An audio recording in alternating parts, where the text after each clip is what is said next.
अस्सलामु अलैकुम वरहमतुल्लाहि वबरकातुहू। औज़ुबिल्लाहि मिनश्शैतानिर्रजीम। बिस्मिल्लाहिर्रहमानिर्रहीम। रब्बिश रहली सदरी वयस्सिरली अमरी वहलुल उक़दतम मिन लिसानी वयफ़क़हू क़ौली। रब्बी ज़िदनी इल्मा, रब्बी ज़िदनी इल्मा, रब्बी ज़िदनी इल्मा। मेरे अज़ीज़ तलबा व तालिबात, आज की ऑनलाइन क्लास में आप तमाम का तहे दिल से इस्तक़बाल है। बच्चों, आज मुतबादिल सवालात पर आज हमारी दूसरी क्लास है, हिस्ट्री से ही लिया गया है।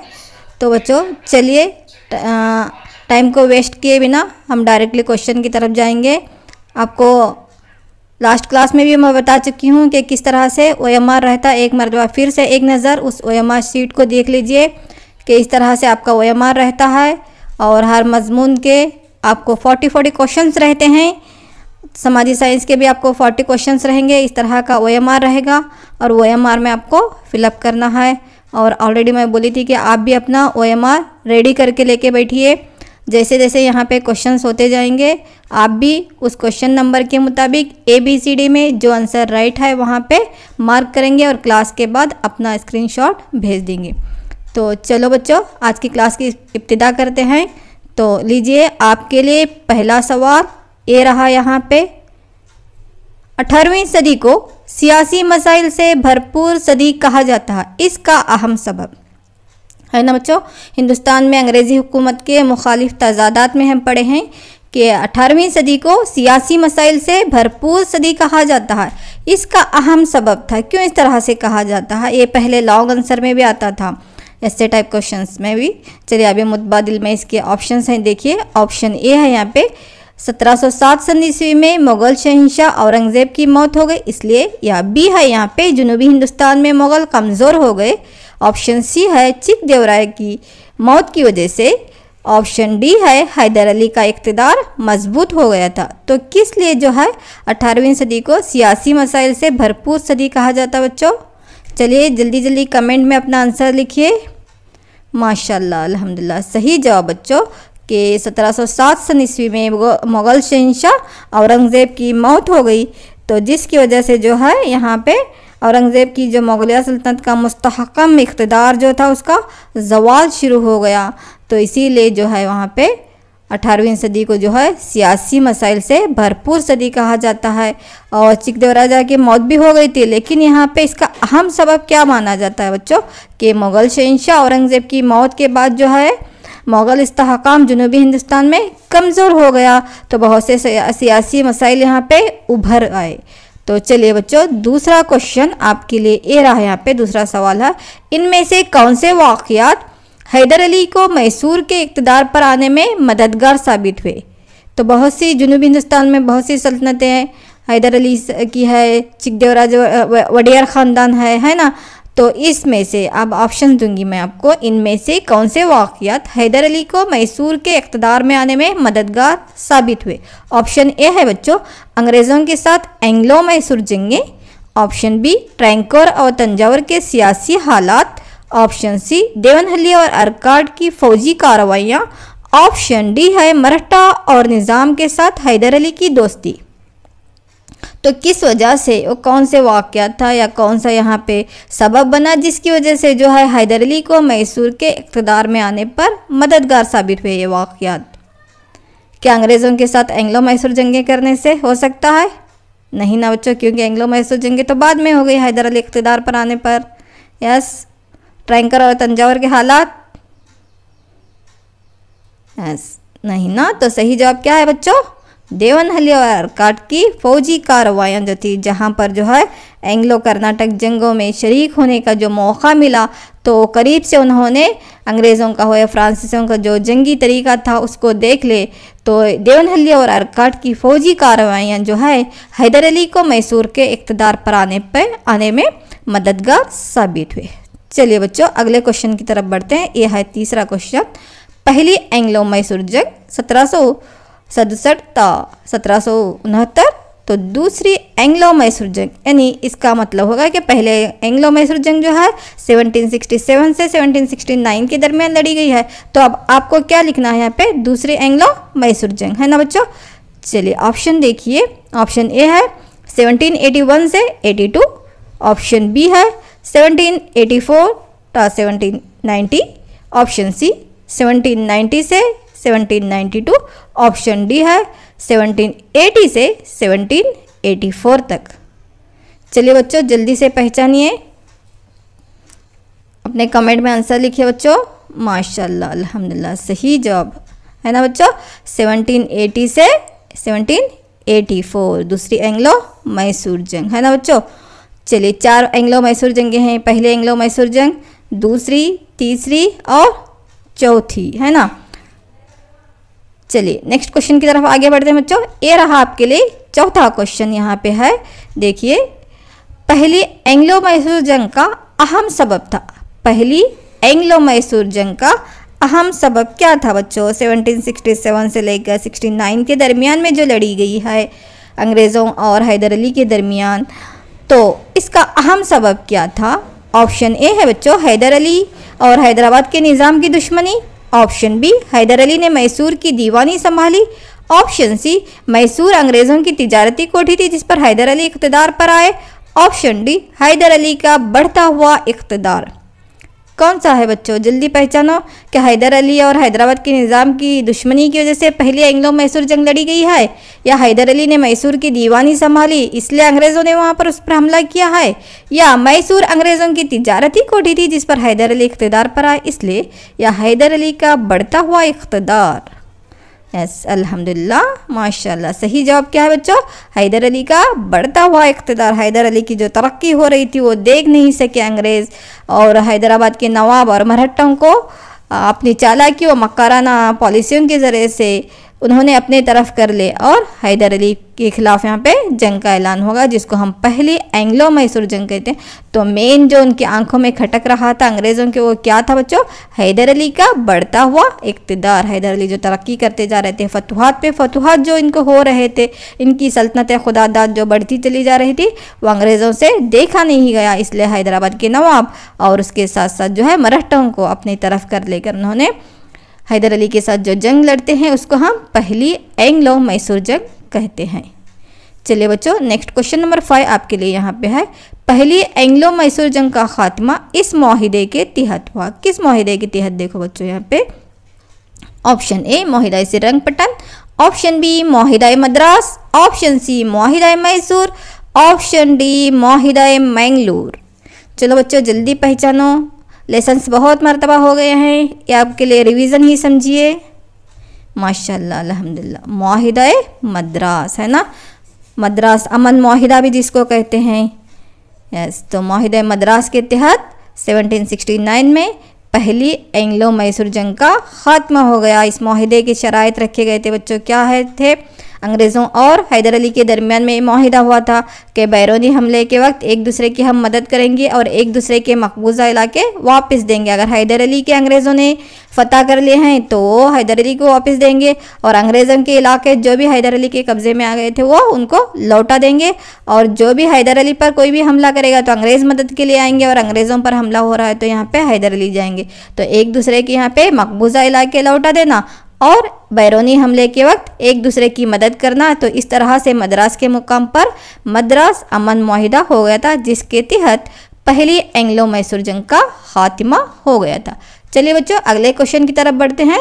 ये रहा आपके लिए 1767 में हैदर अली और निज़ाम ने अंग्रेज़ों का किला माने जाने वाला डैश पर हमला किया जिससे पहली एंग्लो मैसूर जंग का आगाज़ हुआ। 1769 में अंग्रेज़ और हैदर अली और निज़ाम ने अंग्रेज़ों का किला माना जाने वाला डैश पर हमला किया जिससे पहली एंग्लो मैसूर जंग का आगाज़ हुआ। वो कौन सा मुकाम था बच्चों? यहाँ पे option A Arcot, option B Madras, option C Calcutta, option D Tiruchirappalli. चलो बच्चों पहचाने, चलिए जल्दी से मार्क कीजिए। अल्हम्दुलिल्लाह अरकाट है ना। कर्नाटक की जंगों की वजह से अंग्रेज़ों ने क्या किए थे? अरकाट को अपने कब्जे में ले लेते। तो जैसे ही यहाँ पे अरकाट पर हमला हो गया है ना 1769 में, हैदर अली और निज़ाम ने मिलकर क्या किया? अंग्रेज़ों का जो किला माने जाने वाला एक इलाका था अरकाट पर, वहाँ पर हमला किया जिसकी वजह से जो है यहाँ पे अंग्रेज़ों ने क्या किए? हैदर अली की तरफ जो है बिजली की तरह से उन्होंने कार्रवाई की और हैदर अली भी उतनी ही बरक़ रफ्तारी के साथ में उनके तरफ आगे बढ़ते गए। गो के हैदर अली को जो है एक आर्ज़ी शिकस्त दिखाई दे रही थी, फिर भी उन्होंने क्या किया, जंग में मुंबई की जो अंग्रेज़ी फ़ौज भी दाखिल हो गई थी, तो इसलिए उन्होंने सोचे कि अंग्रेज़ जो है मकराना चालें चल रहे हैं, तो फिर उन्होंने क्या किया, मद्रास के मुकाम पर मद्रास अमन मुआहिदा किए, जिसके तहत जो है पहली एंग्लो मैसूर जंग का खात्मा हो गया था। तो कौन सा अहम मुकाम था बच्चों, अरकाट, है ना, जिसको एंग्लो कर्नाटक जंगों से हासिल किए हुए थे। चलिए बच्चों, नेक्स्ट क्वेश्चन नंबर 7 आपके लिए ये रहा यहाँ पे, दूसरी एंग्लो मैसूर जंग का अहम सबब था। दूसरी एंग्लो मैसूर जंग का अहम सबब था, कौन सा है, पहचानिए बच्चों। ऑप्शन ए, अंग्रेज और मराठा की दोस्ती से हैदर अली भड़क उठे। दूसरा मतलब ऑप्शन बी आपके लिए है यहाँ पे, अंग्रेज़ों ने मद्रास मुआहिदे की खिलाफ वर्जी की। ऑप्शन सी, अंग्रेज़ों ने माहे पर कब्जा किया। ऑप्शन डी, मराठा माधवराव के हमले के वक्त अंग्रेज़ मदद के लिए नहीं आए। चलिए बच्चों, अब मद्रास अमन मुआहिदे के मैं यहाँ पे शराइत भी बोली हूँ, तो आपको अंदाज़ा हुआ होगा कि दूसरे एंग्लो मैसूर जंग का अहम सबब क्या था। बहुत से असबाब है, सब में मेन सबब को आपको पहचानना है। पहचाने बच्चों, चलिए माशाल्लाह अल्हम्दुलिल्लाह। कौन सा बच्चों, अंग्रेज़ों ने जब माहे पर कब्जा किया, तो जिसकी वजह से जो है माहे जो है एक्चुअली जो है फ्रांसीसियों की नवाबादी थी, लेकिन वो हैदर अली के ज़ेरे निगरानी थी। पहले भी उसके असबाब बन रहे थे, यानी माधवराव जब हमला किया था तो मुआहिदा मद्रास में क्या कहा गया था कि बैरूनी हमले के वक्त एक दूसरे की मदद करना। तो मराठों के जो छोटे छोटे हमले हो रहे थे किस पर, हैदर अली पर, तो मुआहिदे के मुताबिक अंग्रेज़ मदद के लिए भी नहीं आए थे, उल्टा उन्होंने मुआहिदे मद्रास की खिलाफ वर्जी भी किया, और करते हुए उन्होंने क्या किए, फ्रांसीसियों का जो मकबूजा फ्रांसीसियों की जो नवाबादी थी, कौन सी, माहे, लेकिन वो किसके ज़ेर इंतज़ाम चल रही थी, हैदर अली के, तो उन्होंने जाकर क्या किया, माहे पर कब्जा किया। तो यहीं से क्या हो गया, दूसरी एंग्लो मैसूर जंग का आगाज़ हुआ। तो मेन सबब क्या आएगा बच्चों यहाँ पे, अंग्रेज़ों ने माहे पर कब्जा किया, तो जिसकी वजह से दूसरी एंग्लो मैसूर जंग का आगाज़ हो गया, क्योंकि उन्होंने मुआहिदे मद्रास के शराइत को तोड़ दिए थे। चलिए नेक्स्ट क्वेश्चन आपके लिए है, 1781 में लड़ी जाने वाली एक अहम जंग हैदर अली और अंग्रेज़ों के दरमियान इस मुकाम पर हुई है। तो एंग्लो मैसूर जंगों के अलावा 1781 में एक अहम जंग जो है हैदर अली और अंग्रेज़ों के दरमियान लड़ी गई है। तो बच्चों बताइए वो किस मुकाम पर हुई है। ऑप्शन ए है आपके लिए पांडिचेरी, ऑप्शन बी पोर्टो नोवा, ऑप्शन सी माहे, ऑप्शन डी श्रीरंगपट्टन। चलो बच्चों जल्दी जल्दी पहचानो कि 1781 में कौन से मुकाम पर हैदर अली और अंग्रेज़ों के दरमियान एक अहम जंग लड़ी गई है, जो कि इक़्तिदार का रुख ही पलट दी थी। यस अल्हम्दुलिल्लाह, कौन सी बच्चों, पोर्टो नोवा की जंग। किस मुकाम पर हुई थी वह, पोर्टो नोवा। कब, 1781 में, हैदर अली और अंग्रेज़ों के दरमियान। चलिए बच्चों नेक्स्ट क्वेश्चन की तरफ। पोर्टो नोवा की जंग का अहम नतीजा ये निकला है ना, 1781 में हैदर अली और अंग्रेज़ों के दरमियान पोर्टो नोवा के मुकाम पर एक जंग लड़ी गई, एक अहम जंग। तो इसका अहम नतीजा क्या निकला था, ये निकला, देखो इसमें से कौन सा है, पहचानिए बच्चों। ऑप्शन ए है आपके लिए फ्रांसीसियों के कदम मजबूत हो गए। ऑप्शन बी, हैदर अली एक मजबूत ताकत बनकर उभरे। ऑप्शन सी, अंग्रेज़ और फ्रांसीसी हैदर अली के खिलाफ अपना महाज बना ले। ऑप्शन डी, अंग्रेज़ों का इस्तेहकाम बढ़ने लगा। तो बच्चों एक क्वेश्चन जो है लेसन के दरमियान भी बहुत मरतबा रिपीट हो चुका है, और 1 मार्क के क्वेश्चन में भी बार बार पूछा है कि पोर्टो नोवा की जंग का अहम नतीजा ये निकला था। चलिए जल्दी से बोलिए, माशाल्लाह अल्हम्दुलिल्लाह सही जवाब बच्चों, अंग्रेज़ों का इस्तेहकाम यहाँ पे बढ़ने लगा। यानी 1781 में अंग्रेज़ों और हैदर अली के दरमियान पोर्टो नोवा के मुकाम पर जो जंग हो गई थी, तो इस जंग में जो हैदर अली को शिकस्त का सामना पड़ा।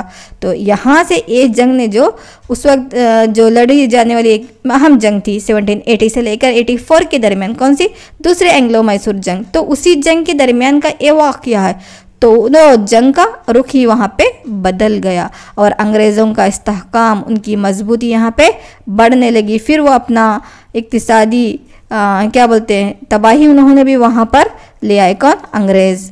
पुलिकट हो या सोलीगनूर हो, तो वहाँ का मुआशी व इक्तिसादी हालात को भी उन्होंने तबाह व बर्बाद कर दिए थे, है ना। उसी दौरान एक मुआहिदा भी हो जाता है बच्चों। चलिए नेक्स्ट क्वेश्चन देखते हैं। ये समझ में आया पोटनवा जंग का अहम नतीजा क्या निकला था बच्चों? अंग्रेज़ों का इस्तेहकाम बढ़ने लगा था। हैदर अली वहाँ से थोड़ा कमज़ोर गिर गए। चलिए नेक्स्ट क्वेश्चन बच्चों, क्वेश्चन नंबर 10 आपके लिए ये है। हैदर अली की बढ़ती ताकत को कमज़ोर करने के लिए अंग्रेज़ों ने मरहट्टा और निज़ाम से ये मुआहिदा किया। हैदर अली की बढ़ती हुई ताकत को कमज़ोर करने के लिए अंग्रेज़ों ने मरहट्टा और निज़ाम से ये मुआहिदा किया था। ऑप्शन ए मुआहिदा बेसिन, ऑप्शन बी मुआहिदा पांडिचेरी, ऑप्शन सी मुआहिदा सालबाई, ऑप्शन डी मुआहिदा मैंगलोर। कौन सा मुआहिदा किया बच्चों उन्होंने? पोटनवा की जंग के बाद जब अंग्रेज़ों का इस्तेहकाम बढ़ने लगा और हैदर अली की जो ताकत बढ़ रही थी उसको और कमज़ोर करने के लिए अंग्रेज़ों ने मरहट्टा और निज़ाम से मिलकर एक मुआहिदा किए बच्चों। कौन सा मुआहिदा किए? मुआहिदा बेसिन, मुआहिदा पांडिचेरी, मुआहिदा सालबाई या मुआहिदा मैंगलोर? चलिए कमेंट में जल्दी जल्दी लिखो बच्चों। माशाल्लाह अल्हम्दुलिल्लाह। कौन सा मुआहिदा किया बच्चों वहाँ पे? मुआहिदा सालबाई। थोड़ा रॉन्ग इधर आ गया निशान, आप मुआहिदा सालबाई पे निशानदही कीजिए। तीर का निशान इधर आ गया है, आप सी पे लगाइए। राइट आंसर, आपके आंसर सही थे, मुआहिदा सालबाई। कौन सा मुआहिदा बच्चों? मुआहिदा सालबाई। चलिए अगले क्वेश्चन की तरफ। पहली एंग्लो मैसूर जंग मुआहिदा मद्रास, दूसरी एंग्लो मैसूर जंग। पहली एंग्लो मैसूर जंग मुआहिदा मद्रास, दूसरी एंग्लो मैसूर जंग। यानी पहली एंग्लो मैसूर जंग मुआहिदा मद्रास, इसका मतलब कि पहली एंग्लो मैसूर जंग का खात्मा मुआहिदा मद्रास के तहत हुआ है। तो अब 1780 से 84 के दरमियान में लड़ी जाने वाली दूसरी एंग्लो मैसूर जंग का खात्मा किस मुआहिदे के तहत हुआ, आपको ये पहचानना है ना। तो ऑप्शन ए मुआहिदा ट्रैंकोर, ऑप्शन बी मुआहिदा मैंगलोर, ऑप्शन सी मुआहिदा श्रीरंगपट्टन, ऑप्शन डी मुआहिदा मलाबार। देखो बच्चों जल्दी से लिखिए ऑप्शंस, आपके कमेंट में जल्दी जल्दी आंसर लिखिए। माशाल्लाह अल्हम्दुलिल्लाह, सही जवाब मुआहिदा मैंगलोर। किस मुआहिदे के तहत बच्चों? मुआहिदा मैंगलोर के तहत। पहले एंग्लो मैसूर जंग मुआहिदा मद्रास, दूसरे एंग्लो मैसूर जंग मुआहिदा मैंगलोर के तहत। चलिए नेक्स्ट क्वेश्चन नंबर 12। अंग्रेज टीपू सुल्तान को अपना रिवायती हरीफ समझते थे, है ना। अंग्रेज टीपू सुल्तान को अपना रिवायती हरीफ यानी दुश्मन समझते थे, क्योंकि ऑप्शन ए अंग्रेज़ों को हिंदुस्तान से भगाना टीपू सुल्तान रहमतुल्लाह अलैह का अहम मकसद था, ऑप्शन बी वो फ्रांसीसियों से मिले हुए थे, ऑप्शन सी टीपू सुल्तान ने उन्हें सियासत के साथ साथ तिजारत में भी मात देने की हर मुमकिन कोशिश की थी, ऑप्शन डी मंदरजा बाला तमाम मुतबादिल सही हैं। चलो बच्चों जल्दी बताओ कि अंग्रेज टीपू सुल्तान रहमतुल्लाह अलैह को अपना रिवायती हरीफ समझते थे, दुश्मन समझते थे। क्यों? क्योंकि वो अंग्रेज़ों को हिंदुस्तान से भगाना टीपू सुल्तान का अहम मकसद था इसलिए, या वो फ्रांसीसियों से मिले हुए थे इसलिए, या सी यहाँ पे है टीपू सुल्तान रहमतुल्लाह अलैह ने उन्हें सियासत के साथ साथ तिजारत में भी मात दे दी थी, हार दे दी थी, और मात देने की, उन्हें नीचा दिखाने की या तिजारत को यहाँ पे तरक्की देने की हर मुमकिन कोशिश की थी। चलो बच्चों कौन सा सही है, क्या पूरे सही है? जल्दी से बोलिए, कमेंट में लिखिए। माशाल्लाह अल्हम्दुलिल्लाह, सही जवाब सी। टीपू सुल्तान जानते थे कि अगर इनकी सियासत को यहाँ पे ख़त्म करना है तो तिजारत को इनकी मात देना, हराना ज़रूरी है। इसीलिए उन्होंने बहुत से सनतों का, कारखानों का और ख़ास कर जो है जंगी साजो सामान की बहुत से फैक्ट्रियों के कारखानों का उन्होंने आगाज़ किया था। तो इसलिए सही जवाब क्या रहेगा बच्चों? टीपू सुल्तान रहमतुल्लाह अलैह ने उन्हें सियासत के साथ साथ तिजारत में भी मात देने की हर मुमकिन कोशिश की थी।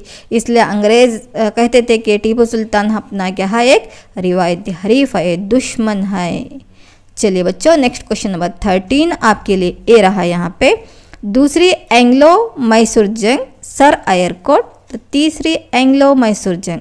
तो रिश्ता क्या है देखो, दूसरी एंग्लो मैसूर जंग सर आयरकोट यानी दूसरी एंग्लो मैसूर जंग में आपको पहचानना पड़ेगा एग्जाम में, अभी तो मैं एक्सप्लेन कर रही हूँ, आपको वहाँ पे उस वक्त पहचानना पड़ेगा। तो दूसरी एंग्लो मैसूर जंग सर आयरकोट मतलब दूसरी एंग्लो मैसूर जंग के वक्त अंग्रेज़ों की कमांडरी किसके हाथ में थी बच्चों? सर आयरकोट। तो अब आपको तीसरी एंग्लो मैसूर जंग में पहचानना है। Option A Lord Cornwallis, option B Wellesley, option C Bussy, option D Count de Lally. कौन है बच्चों? Cornwallis, Wellesley, Bussy, Count de Lally. कौन थे बच्चों? माशाल्लाह अल्हम्दुलिल्लाह लॉर्ड कॉर्नवालिस, है ना। वेल्जली तो बाद में आया है, बुसी फ्रांसीसियों का था, कॉन्डिलाले भी, तो इसलिए सही जवाब क्या है बच्चों, लॉर्ड कॉर्नवालिस, है ना। चलिए OMR में भी मार्क करते रहिए। 13 के लिए आप A को मार्क करेंगे, है ना। OMR रेडी कर लेके बैठे हैं ना।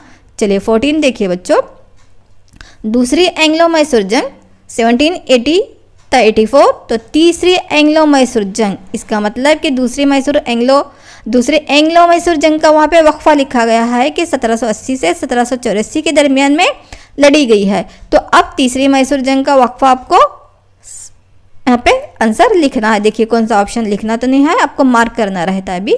चलिए बच्चों, ऑप्शन ए है 1786 to 88, 1786 से 1788 सन ईस्वी।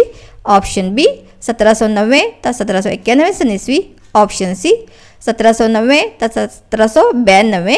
ऑप्शन डी 1794 तक 1796 सन ईस्वी। चलो बच्चों जल्दी जल्दी पहचानो कौन सा सही है। तीसरे एंग्लो मैसूर जंग कब से कब तक, माशाल्लाह अल्हम्दुलिल्लाह सही जवाब 1790 से लेकर 1792 के दरमियान में लड़ी गई। 1790 से लेकर 1792 सन ईस्वी के दरमियान में लड़ी गई। चलो बच्चों नेक्स्ट क्वेश्चन आपके लिए, टीपू सुल्तान रहमतुल्लाह अलैह की शहादत इस जंग में हुई। देखो बच्चों कौन सी जंग पहचानिए आप। ऑप्शन है एंग्लो मैसूर पहली जंग, एंग्लो मैसूर दूसरी जंग, एंग्लो मैसूर तीसरी जंग, एंग्लो मैसूर चौथी जंग। किस जंग में टीपू सुल्तान रहमतुल्लाह अलैह की शहादत हो गई थी बच्चों। सही जवाब बच्चों एंग्लो मैसूर चौथी जंग, है ना। 1799 सन ईस्वी में एंग्लो मैसूर चौथी जंग में टीपू सुल्तान रहमतुल्लाह अलैह की शहादत हो गई। पहली दो जंगें जो है हैदर अली की क़यादत में है, पहली और दूसरी, तीसरे एंग्लो मैसूर जंग और चौथे एंग्लो मैसूर जंग जो है टीपू सुल्तान की क़यादत में। तीसरे एंग्लो मैसूर जंग में जो है बहुत से यहाँ पे ज़िल्लत आमीज़ शराइत के साथ में उन्हें यहाँ पे दस्तखत करने पड़े थे, जिसको माहिदा श्रीरंगपट्टन कहते हैं। तीसरे एंग्लो मैसूर जंग का खात्मा जो है माहिदा श्रीरंगपट्टन के तहत होगा, जिसमें जो है टीपू सुल्तान को अपनी आधी सल्तनत 330 लाख करोड़ रुपए और अपने 2 बेटों को बतौर रगमाल अंग्रेज़ों के हवाले करना पड़ा था। तो बहुत से ज़िल्लत आमीज़ शराइत के साथ साथ 1790 सन ईस्वी में माहिदा श्रीरंगपट्टन के तहत तीसरे एंग्लो मैसूर जंग का खात्मा हो गया था, तो उसी की तैयारी में लगे हुए थे।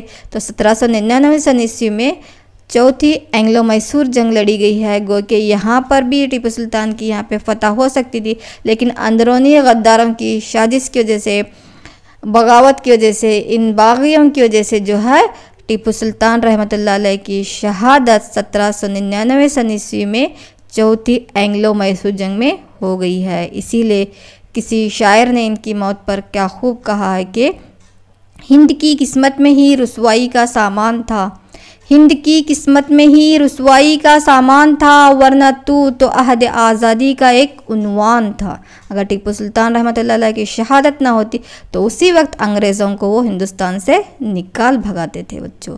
चलिए नेक्स्ट क्वेश्चन नंबर 16 आपके लिए ये रहा है यहाँ पे। टीपू सुल्तान रहमतुल्लाह अलैह का लक़ब था। ऑप्शन ए शेर पंजाब, ऑप्शन बी वाली मैसूर, ऑप्शन सी बानी सल्तनत खुदादाद, ऑप्शन डी शेर मैसूर। चलो जल्दी पहचाने बच्चों, सही जवाब शेर मैसूर। चलिए बच्चों नेक्स्ट क्वेश्चन की तरफ आगे बढ़ेंगे। ये रहा क्वेश्चन नंबर 17 आपके लिए। जनूबी कर्नाटक के मलनाड इलाकों में बगावत की क़यादत करने वाला मुहिब्बे वतन था। जनूबी कर्नाटक के मलनाड इलाकों में बगावत की क़यादत करने वाला मुहिब्बे वतन था। Option A Eshwarappa, option B Dhondia Wagh, option C Puttabasappa, option D Kalyan Swami. तो जनूबी कर्नाटक के मलनाड इलाकों में अंग्रेज़ों के खिलाफ बगावत की क़यादत करने वाला मुहिब्बे वतन कौन था बच्चों, माशाल्लाह अल्हम्दुलिल्लाह सही जवाब कौन था बच्चों, धोंडियावाग, है ना। जिसे जदीद कर्नाटक की तारीख में टीपू सुल्तान के दौर का एक खुसूसी यहाँ पे मुहिब्बे वतन माना जाता है, जो कि चन्नगिरी के कुंबे में पैदा हुआ था। और टीपू सुल्तान 1789 में जो है वो मैसूर के हैदर अली की फ़ौज में एक सिपह सालार के तौर पर, एक फ़ौजी के तौर पर अपने खिदमत उसने अंजाम देते आया हुआ था। फिर उसके बाद में 1799 में जब टीपू सुल्तान की शहादत हो जाती है तो सल्तनत जब बिखरने लगती है तो उसी फ़ौज में पाए जाने वाले चंद अहम मुहिब वतनों को लेकर उसने अपने खुद की एक फ़ौज बनाते हुए मलनाड के इलाकों से अंग्रेज़ों के ख़िलाफ़ में बगावत का आगाज़ करता है। तो जनूबी कर्नाटक के मलनाड इलाकों में बगावत की क़यादत करने वाला मुहिब वतन कौन था बच्चों? बहादुर ढोंडिया वाघ था। वाघ इसलिए कहते हैं, वाघ के मतलब मराठी ज़ुबान में शायर के है ना, वो बहुत ही बहादुर इंसान था, इसीलिए उसको ढोंडिया वाघ कहा जाता है। चलिए नेक्स्ट क्वेश्चन बच्चों 18 आपके लिए है। ढोंडिया वाघ को इस मुकाम पर फांसी दी गई। इस मुहिब वतन को जिसने जो है बहुत से इलाके अंग्रेज़ों से फतह भी कर लिए थे उसने, लेकिन अंग्रेज़ इसके पीछे लगे हुए थे और चंद एक जो है हमारे ही लोगों की साजिश की वजह से या अंग्रेज़ों को सपोर्ट करने की वजह से या इसके जो खुफिया मुकामात थे उसको जो है अंग्रेज़ों को बता देने की वजह से, तो इसके तमाम हथियारात, ऊँट, हाथी, जितने इसकी फ़ौज थी उसको सभी अंग्रेज़ों ने छीन लिए और उसको आखिरकार जो है एक मुकाम पर फांसी भी दी गई है बच्चों। तो कौन सा मुकाम है आपको पहचानना है यहाँ पे? ऑप्शन ए है एप्पल पैरवी, option B Wandiwash, option D Chitradurga, option D कांगल। किस मुकाम पर बच्चों? पहचाने?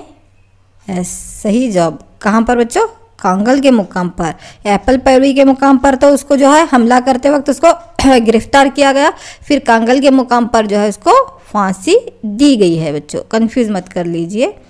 नेक्स्ट क्वेश्चन बच्चों 19 आपके लिए ए रहा यहाँ पे। कित्तूर में बगावत की क़यादत की थी, किसने की थी बच्चों? पहचानना है पे। Option A Rani Lakshmibai, option B Rani Durgavati, option C Rani Chennamma, option D Sangolli Rayanna. Yes बच्चों, कित्तूर में बगावत की क़यादत किसने की थी? रानी लक्ष्मीबाई, रानी दुर्गावती, रानी चन्नम्मा या संगोली रायन्ना ने? सही जवाब बच्चों रानी चन्नम्मा, इसीलिए तो उसको कित्तूर की रानी चन्नम्मा कहा जाता है। चलिए बच्चों नेक्स्ट क्वेश्चन आपके लिए। अंग्रेज रानी चन्नम्मा के बेटे शिवलिंग रुद्र सरजा की हिमायत करते थे, है ना, उसको सपोर्ट करते थे। कि वो रानी चन्नम्मा के दुश्मन थे लेकिन शिवलिंग रुद्र सरजा की हिमायत करते थे, क्योंकि ऑप्शन ए वो रानी चन्नम्मा का बेटा था इसलिए, ऑप्शन बी वो रानी चन्नम्मा के राज अंग्रेज़ों को बताता था, ऑप्शन सी अंग्रेज रानी चन्नम्मा से डरते थे इसलिए शिवलिंग रुद्र सरजा की हिमायत करते थे, या ऑप्शन डी है यहाँ पे मराठा जंग में इसने अंग्रेज़ों की तरफदारी की थी। क्यों वो यहाँ पे रानी चन्नम्मा के बेटे शिवलिंग रुद्र सरजा की हिमायत करते थे बच्चों? सही है, माशाल्लाह अल्हम्दुलिल्लाह सही जवाब। मराठा जंग में उसने अंग्रेज़ों की तरफदारी की थी इसलिए वो उसकी हिमायत करते थे। चलिए बच्चों नेक्स्ट क्वेश्चन की तरफ आगे बढ़ेंगे। क्वेश्चन नंबर 21 आपके लिए ये रहा। रानी चन्नम्मा के दौर में धारवाड़ का कलेक्टर और सियासी एजेंट कौन था, है ना, जिसने रानी चन्नम्मा पर मसले इल्हाक लगाया था, बहुत तंग करता था उसने, वो कौन था बच्चों यहाँ पे? चलो जल्दी पहचानो। Option A Peel, option B Thackeray, option C colonel डैबेक, ऑप्शन डी हेक्टर मुनरो। कौन था बच्चों? माशाल्लाह अल्हम्दुलिल्लाह जल्दी पहचाने, कौन था बच्चों? ठेकरे था, है ना, सियासी एजेंट और कलेक्टर था। चलिए नेक्स्ट क्वेश्चन बच्चों 22 आपके लिए ये रहा। आपके स्क्रीन पर देखिए, कित्तूर की रानी चन्नम्मा की मौत वाक़ई हुई, कब आप तारीख को पहुंचाना है पहचानिए। कित्तूर की रानी चन्नम्मा की मौत वाक़ई हुई। ऑप्शन ए 1829 सन ईस्वी, ऑप्शन बी 1830 सन ईस्वी, ऑप्शन सी 1929 सन ईस्वी, ऑप्शन डी 1824 सन ईस्वी। चलो बच्चों जल्दी पहचानो। माशाल्लाह अल्हम्दुलिल्लाह जल्दी पहचान। 1829 सन ईस्वी में रानी चन्नम्मा की मौत कब हुई बच्चों? 1829 सन ईस्वी। 1824 सन ईस्वी में ही उस पर मसले इल्हाक को आयद करते हुए वहाँ पे ठेकरे ने क्या किया था? रानी चन्नम्मा की हुकूमत पर कब्जा करने की और उसको अरेस्ट करने की कोशिश किया था। चलो बच्चों नेक्स्ट क्वेश्चन आपके लिए 23। रानी चन्नम्मा के बहादुर सिपाही संगोली रायन्ना का ताल्लुक डैश से था, कहाँ से था बोलना है अभी। रानी चन्नम्मा का बहादुर सिपाही कौन था बच्चों? संगोली रायन्ना। तो उसका ताल्लुक डैश था, कहाँ से था? डैश में आपको लिखना है आंसर, मतलब वहाँ पे OMR में मार्क करना है बच्चों। ऑप्शन ए हावेरी सवनूर से, हावेरी ज़िला के सवनूर से। ऑप्शन बी शिकारीपुर से। ऑप्शन डी बेलगावी ज़िला के सिंपगामी से। ऑप्शन डी कित्तूर से। रानी चन्नामा के बहादुर सिपाही संगोली रायन्ना का ताल्लुक कहाँ से था बच्चों? पहचाने जल्दी। चलिए माशाल्लाह अल्हम्दुलिल्लाह। कहाँ से था बच्चों? बेलगावी ज़िले के सिंपगामी से। बेलगाम ज़िले के सिंपगामी से जो है संगोली रायन्ना का ताल्लुक था, जो कि रानी चन्नामा की फ़ौज का एक मुहिब्बे वतन सिपह सालार था। चलिए नेक्स्ट क्वेश्चन सिपाही था, 24 है यहाँ पे। संगोली रायन्ना को बैलहुंगल जेल से कोसंगल जेल मुंतकिल किया गया क्योंकि अंग्रेज़ों ने सोचा कि, क्या सोचा बच्चों? संगोली रायन्ना को बैलहुंगल जेल से कोसंगल जेल को, या कोसुगल्लू जेल भी कहते हैं उसको, वहाँ पर मुंतकिल किया। उसको अरेस्ट जो किया गया था, उसको गिरफ्तार करके बैलहुंगल जेल में डाला गया था। फिर वहाँ से उसको कोसंगल या कोसुगल्लू जेल को मुंतकिल किया गया, ले जाया गया। क्यों बच्चों? क्या सोचे अंग्रेज़ों ने? ऑप्शन ए वो बहुत दूर अंदेश था इसलिए उसको वहाँ से निकाले। ऑप्शन बी वो अपने साथ 500 सिपाहियों की एक बड़ी फौज साथ लाया था। ऑप्शन सी वो रानी चन्नामा के कहने पर फौजी अड्डे चला रहा है। ऑप्शन डी अमलदार कृष्णा राय के कहने पर आ गए थे। किस लिए ऐसा किया उन्होंने? क्या वो दूर अंदेश है समझ के, या संगोली रायन्ना के अपने पास में 500 सिपाहियों की एक बड़ी फौज थी इसलिए उसको बैलहुंगल जेल से कोसंगल जेल को मुंतकिल किया गया, या वो रानी चन्नामा के कहने पर फौजी अड्डे चला रहा था इसलिए ऐसा सोचा उन्होंने? क्या ये सोचा कि अमलदार कृष्णा राय के कहने में वो आ गया है इस तरह से? माशाल्लाह अल्हम्दुलिल्लाह सही जवाब बच्चों आपका। अंग्रेज़ों ने सोचा कि वो कित्तूर की रानी चन्नामा के कहने पर फौजी अड्डे चला रहा था इसलिए उसको सोचते हुए संगोली रायन्ना को बैलहुंगल जेल से कोसंगल या कोसुगुलू जेल को मुंतकिल किया गया। चलो बच्चों नेक्स्ट क्वेश्चन नंबर 25 आपके लिए ये रहा। संगोली रायन्ना को एक मुजरिम मानते हुए 26 जनवरी 1931 ईस्वी में इस मुकाम पर फांसी दी गई। इस मुहिब्बे वतन को एक मुजरिम मानते हुए मक्कार अंग्रेज़ों ने 26 जनवरी 1831 ईस्वी में इस मुकाम पर फांसी दी गई थी। ऑप्शन ए है बच्चों Nandgad. Option B Khanapur. Option C Thanjavur. Option D Kittur. किस मुकाम पर फांसी दी गई बच्चों? माशाल्लाह अल्हम्दुलिल्लाह आपका सही जवाब है। कहाँ पर? नंदगढ़ के मुकाम पर। चलिए बच्चों आगे बढ़ते हैं। नेक्स्ट क्वेश्चन, कोरक बगावत पुट बसप्पा सुरपुर।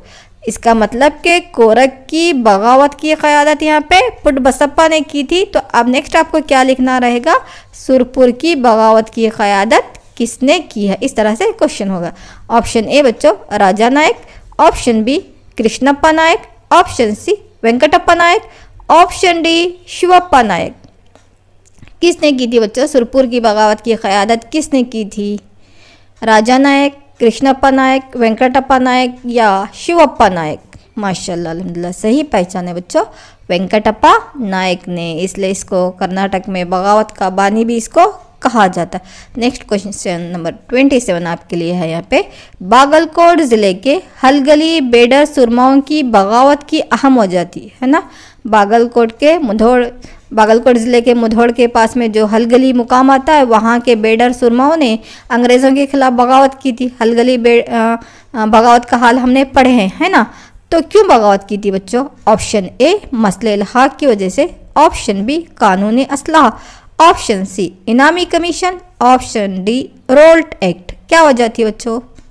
माशाल्लाह अल्हम्दुलिल्लाह सही पहचाने बच्चों, कानूनी असलाह, है ना। कानूनी असलाह आयद करके लाइसेंस तुम्हारे पास में नहीं है करके उनके पास के तमाम हथियारों को अंग्रेज़ क्या कर रहे थे बच्चों? जब्त कर रहे थे। इसलिए हलगली के मुकाम पर वहाँ के सूरमाओं ने, वहाँ के बेडर लोगों ने क्या किया? बहादुर लोगों ने अंग्रेज़ों के खिलाफ में बगावत की थी। तो किस वजह से बच्चों? यहाँ पे कानूनी असलाह की वजह से, है ना। चलिए बच्चों नेक्स्ट क्वेश्चन नंबर 28 आपके लिए ये रहा। ब्रह्मो समाज राजाराम मोहन राय। ब्रह्मो समाज राजाराम मोहन राय, आर्या समाज आपको पहचाना है। तो अब यहाँ पे लिंक मालूम हो गया रहेगा। ब्रह्मो समाज राजाराम 27 क्वेश्चन तक जो है आपका थर्ड लेसन खत्म हो गया बच्चों। अब 28 से जो है नेक्स्ट लेसन समाजी मजहबी इस्लाही तहरीक, यहाँ से इसका आगाज़ होता है। इसके 2-3 क्वेश्चन लेंगे, फिर इंशाल्लाह कल की क्लास में हम कंटिन्यू करेंगे। आज 30 क्वेश्चन करेंगे, रुकाएंगे, फिर हम कल जो है इसको कंटिन्यू करेंगे। तो चलिए 3 क्वेश्चन इस लेसन में आज जो हम देखेंगे। ब्रह्मो समाज, Rajaram Mohan Roy, Arya Samaj. Option A Atmaram Panduranga, option B Dayanand Saraswati, option C Swami Vivekananda, option D Shri Narayana Guru. चलो बच्चों, माशाल्लाह अल्हम्दुलिल्लाह सही पहचाने कौन? दयानंद सरस्वती, है ना। आर्य समाज की बुनियाद किसने डाली बच्चों? दयानंद सरस्वती। ब्रह्मो समाज की राजाराम मोहन राय। चलिए नेक्स्ट क्वेश्चन बच्चों, सती की रस्म का खात्मा, राजाराम मोहन राय, शुद्धि तहरीक, है ना। सती की रस्म का खात्मा राजाराम मोहन राय, तो अब शुद्धि तहरीक। Option A Dayanand Saraswati, option B Henry Derozio, option C Swami Vivekananda, option D doctor Annie Besant. किसने किया था बच्चों शुद्धि तहरीक का आगाज? माशाल्लाह अल्हम्दुलिल्लाह सही जवाब बच्चों। किसने? दयानंद सरस्वती ने, है ना। जो हिंदू मज़हब से मज़हब इस्लाम या ईसाई मज़हब में गए थे, उनको दोबारा से हिंदू मज़हब में लाने की इसने जो कोशिश की थी, तो उसको हम क्या कहते हैं बच्चों? शुद्धि तहरीक कहते हैं, जिसके आगाज़, जिसकी शुरुआत किसने की थी? दयानंद सरस्वती ने। चलो बच्चों नेक्स्ट एक आखिरी सवाल आपके लिए ये रहा, हिंदुस्तानी कौम के पैगंबर राजाराम मोहन राय, सविता सरस्वती किसको कहा जाता है भी, है ना। हिंदुस्तानी कौम के पैगंबर राजाराम मोहन राय को कहा जा रहा है, तो Savita Saraswati. Option A doctor Annie Besant, option B Narayan Guru, option C Sarojini Naidu, option D Savitribai Phule. किसको कहा जाता था बच्चों? चलो जल्दी पहचाने, सही जवाब पहचाने ना, माशाल्लाह डॉक्टर एनी बेसेंट को क्या कहा जाता बच्चों? सविता सरस्वती कहा जाता था। चलिए बच्चों, इन्हीं 30 क्वेश्चन के साथ में जो है आज की क्लास का इख्तिताम हम यहीं करते हैं। आगे की क्लास जो है इंशाल्लाह हम कल लेंगे। अब जितने भी क्वेश्चंस हो गए हैं, जो OMR आप रेडी करके बैठे हैं, उसमें मार्क कीजिए। इंशाल्लाह कल की क्लास फिर अगले इसी लेसन से होगी, यानी समाजी मजहबी इस्लाही तहरीक से ही हम आगे की क्लास को कंटिन्यू करेंगे। 40 क्वेश्चंस लेके हम फिर आएंगे आपके पास में। चलिए तब तक जो है अपनी पढ़ाई को जारी रखिए। अस्सलाम वालेकुम वरहमतुल्लाहि वबरकातुहू। जज़ाकुमुल्लाह खैरन कसीरन कसीरा व अहसनल जज़ा फिद दुनिया वल आखिरा। अल्लाह हाफिज़।